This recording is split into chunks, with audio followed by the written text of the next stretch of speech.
Every night, when you're sound asleep, something strange happens.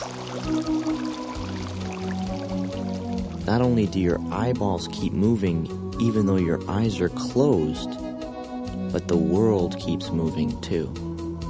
Somewhere, far away, kids you'll never meet are climbing trees, riding bikes, and melting garter snakes while you're fast asleep. Maybe that's what bugs my brother Pete. While he's stuck in bed, the world keeps going on. Without him, it's as if millions of kids got a head start in a race, and Pete never had a chance to catch up. Which was exactly the way our mom wanted to keep it. That's why every night, at precisely 9 o'clock, a Wrigley nightly ritual begins. Honey, it's bedtime. Why? Because it's 9 o'clock, and that's what time growing boys go to sleep. Mom's first reason for making Pete go to bed was always the easiest to counter. After all, what is there, some international chart that dictates what time all 10-year-olds should go to bed? But why 9 o'clock? Why not 9:11 or 9:42? Do we have to go through this every night? I just want to know why. Because 9 o'clock is your bedtime. But why? And that's when she'd say the 6 deadly words that make every kid's guts boil. Because I said so. That's why. And just like that, it's over. But one night, as I watched my brother climb the stairs to his bedroom cell, I knew that it was more than just time for bed. It was time for Pete to shatter adults' grisly grip of power on the world and free kids everywhere.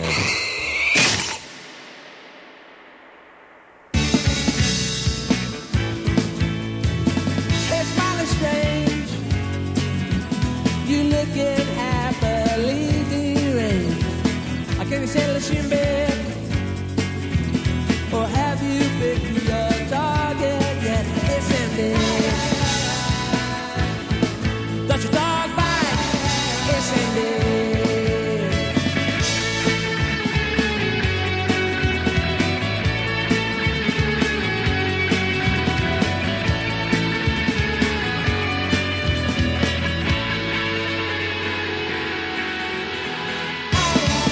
It's ended. Does your dog bite? It's ended. It's ended. Does your dog bite? It's ended.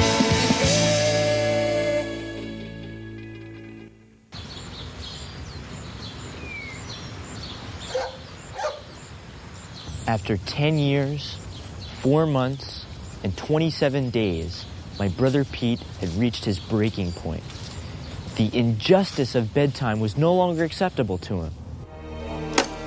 Pete was convinced that the bedtime rule was part of the international adult conspiracy, which operated in secret and kept adults in control. Well, I tell you what I do, Nancy. I buy the 2%, and I tell them it's whole milk. They never know the difference. Hey, what they don't know can't hurt them. And even though Pete discovered why his cereal tastes like sludge, the bedtime rule remained a mystery. One more 9 o'clock bedtime, and Pete would have imploded. He needed a scheme, and he needed it fast. And Pete being Pete, he knew just where to look. He unleashed his plot on an unsuspecting world the very next night, during a game of flashlight tag in our backyard.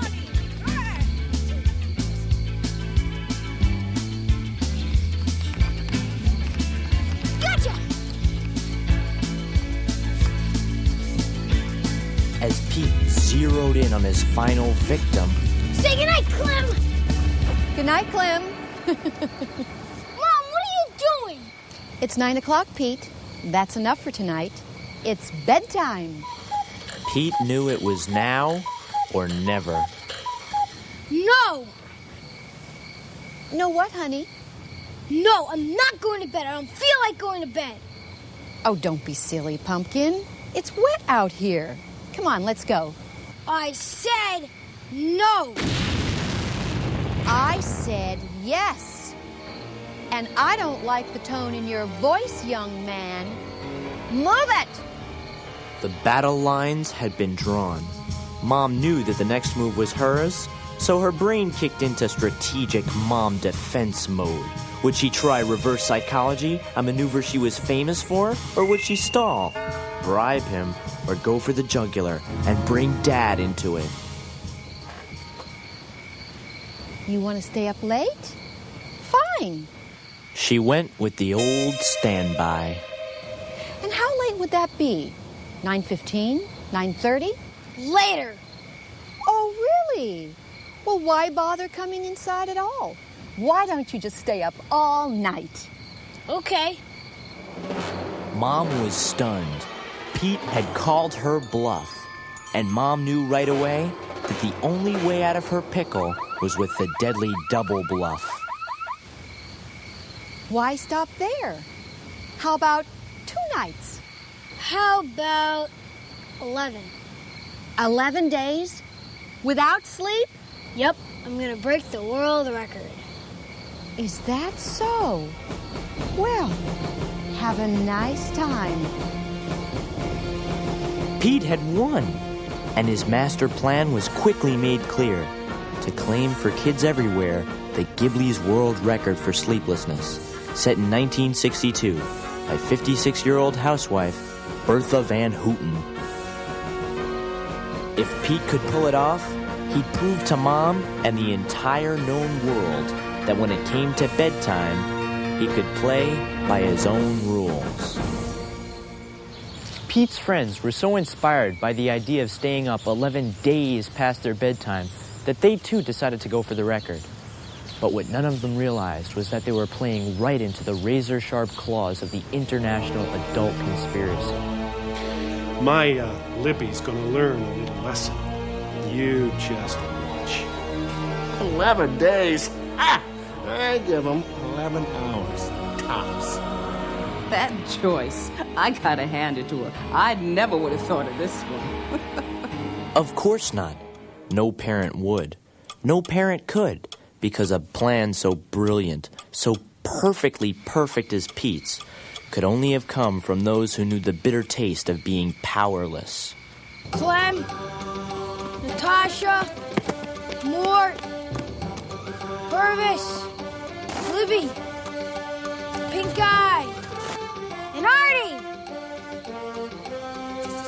The strongest man in the world. We are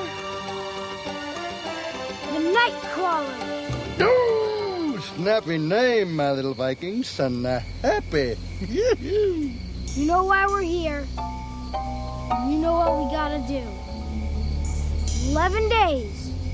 No sleep. Not even naps. Think you can handle it, Pink Eye? Claim it, Purvis. We're a team. Something in your eye? Nah, I'm fine.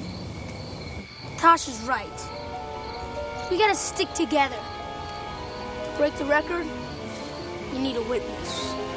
No witness, no record. Get it? Get it, got it, good, grab it. Cake. This is gonna be cake. Let's do it! Do it they did. They were sleepless suburban commandos who ruled the night and turned it into day.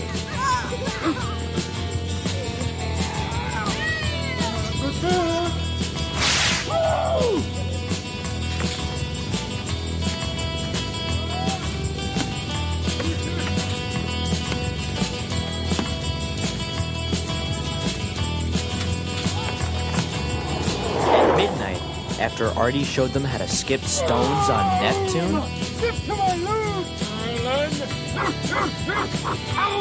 the Nightcrawlers got their second wind and rode it. Whoa! Climb on! Facing! Hut! Mississippi, 2 South Dakota, 3 Mealy Worms. But around 2:47 a.m., Somnus, the mighty god of sleep, sang a thumb-sucking lullaby that KO'd Purvis.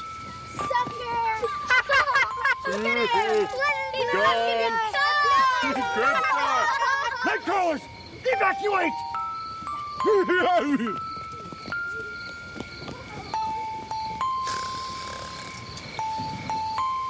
While Purvis and the rest of the world slumbered, the Nightcrawlers crawled on. And soon the crickets that usually lulled Cranston Street to sleep were replaced by a different sound.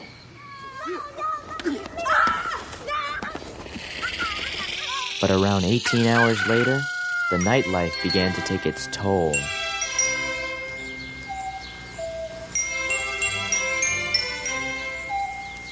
On parents. Well, Stan, I'm not really worried. I mean, I wouldn't really call it worried. It's just, oh gosh, is it really 11 o'clock? Relax, Nancy. They can't possibly last much longer. I mean, Purvis didn't even make it 5 hours. You know, I never liked that kid. Any minute now, my Libby's gonna come walking through that door. Any minute now. She's 10 years old, for crying out loud. How much longer can she stay awake? It was obvious that adults just didn't get it. Their kids weren't just 10-year-olds. They were Nightcrawlers. Go fish! Go fish! Go fishing! Libby figured out that every time she felt sleepy, all she had to do was glance at the sun. And she'd blow the snooze right out of it. I hung for a while. See, if I pull them real tight, my eyes can't close. Good idea, huh? Meanwhile, Pink Eye opted for Fig Newly power. The bite-sized Newlies had double the sugar of regular cookies, meaning, of course, twice the sugar rush. And while Pink Eye spent her days ricocheting around the neighborhood like an 84-pound pinball, Artie spent his nights boogalooing to the beat of a Krebs Star 2000, the portable AM/FM radio he borrowed from Purvis's bike. Not only did the music keep them awake, but Artie discovered that at night, the Krebs Star picked up radio stations from as far away as New Orleans, Old Tucson, and Dusseldorf. But just when the Nightcrawlers were finding the perfect rhythm to keep them going one more night... Trouble, my troubadours! Trouble! Go! Danger was upon them. Except for Purvis's thumb-sucking sidewalk snooze, the first 96 hours of the Nightcrawlers' mission had gone perfectly. But then, during hour 97, calamity struck. It was Pink Eye, crashing from the worst sugar rush since Glenn Hoover ate 17 candy apples at the fireman's field day. There was nothing they could do, because everyone knew the terrible truth. Like a fish flopping on a dock, Pink Eye was a goner.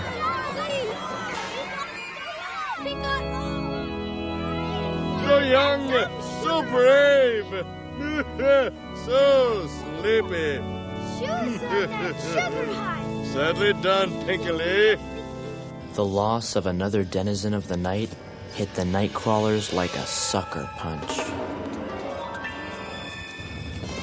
Isn't it a wonderful morning? Dawn was better. That's nice. Bye-bye. And even though it seemed like the standoff would go on forever, the pressure was finally starting to get to the grown-ups. Because they knew if the bedtime rule were put to bed, it could start a domino effect that would ripple all the way down Cranston Street. What do they want next, Fred? Huh? A ban on cauliflower at dinner? Worse, a mandate against making their beds. Oh, I need my bromide. I know my Morty. You know what you want to do? Drive. Still, the international adult conspiracy was as sneaky as ever. especially Mom, who took up a sudden interest in astronomy. What are you looking at, Mom? Well, I'll be the rings of Jupiter. Oh. It was clear that the mind-warping effects of 164 hours without sleep were getting to everyone. It's my turn to hold the radio. How come Artie always holds the radio? Wake up, Petunia. Don't zonk out on me. Wake up. Why is the grass so wet? Is it raining? Huh? Is it? I haven't seen it rain, so why is the grass so wet?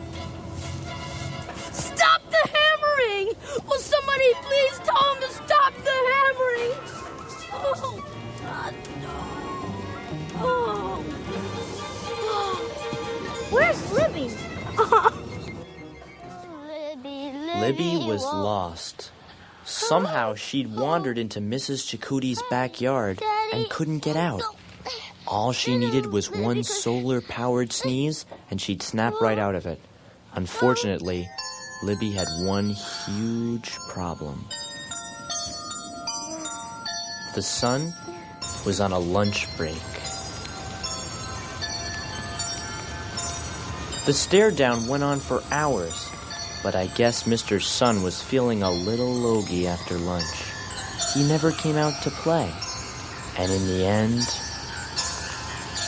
When? Mr. Sun wimped out. They found her around dinner time, catching Z's under Mrs. Chakotay's bird bath. You're next, kid. You're going down. Wax my nose hair. Suddenly, adults were gaining the upper hand, because by nights 8 and 9, the Nightcrawlers started dropping like flies. It's the crazy curtain pile. My. Swamp it!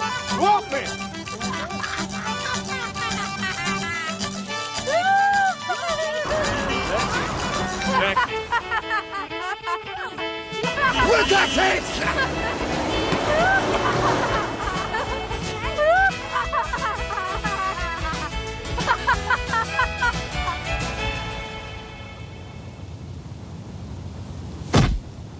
Oh no! Artie, help! Oh. No! Oh my! No. Don't look, boy! Don't look! Just once. Ooh!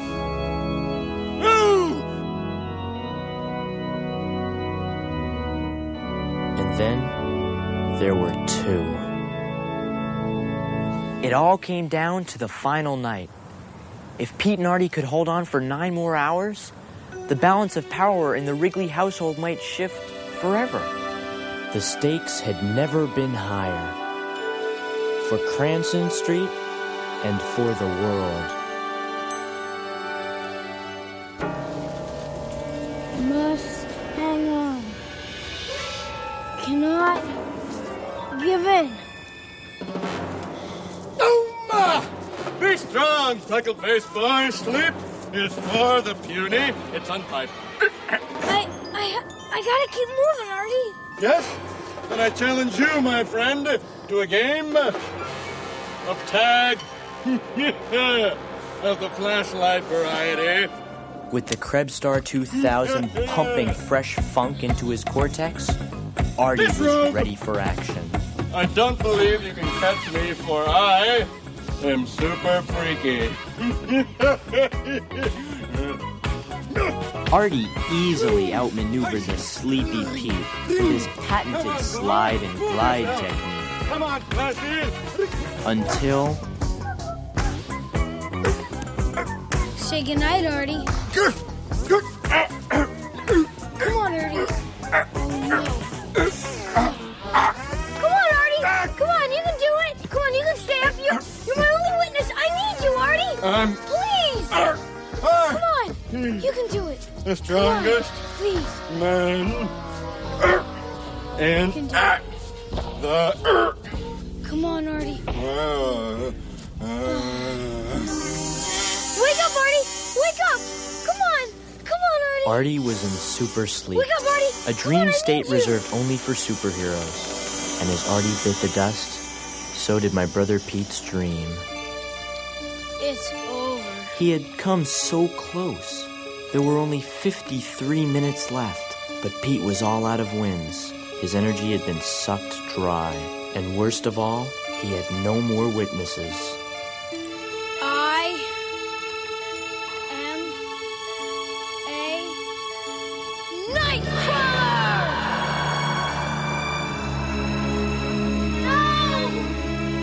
No! My Lord Pete!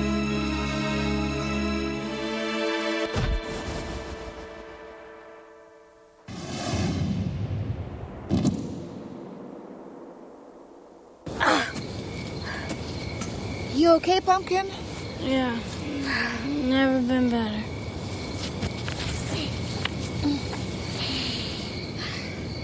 So, what are you waiting for? Aren't you gonna rub it in? Is that what you think I want to do? Make you feel bad? Well, I don't. Pete, you're my little boy. And I make rules for you because I love you. Mom? What? You know, I guess I'm just afraid you're growing up too fast. It's not like I can help it. Yeah, me neither. What, did you think I was gonna stay 10 years old forever? So now what? Well, what do you say we settle on a new bedtime? You bluffing?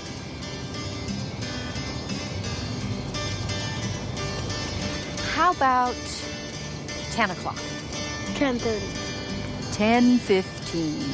11. Okay, 10:15's good.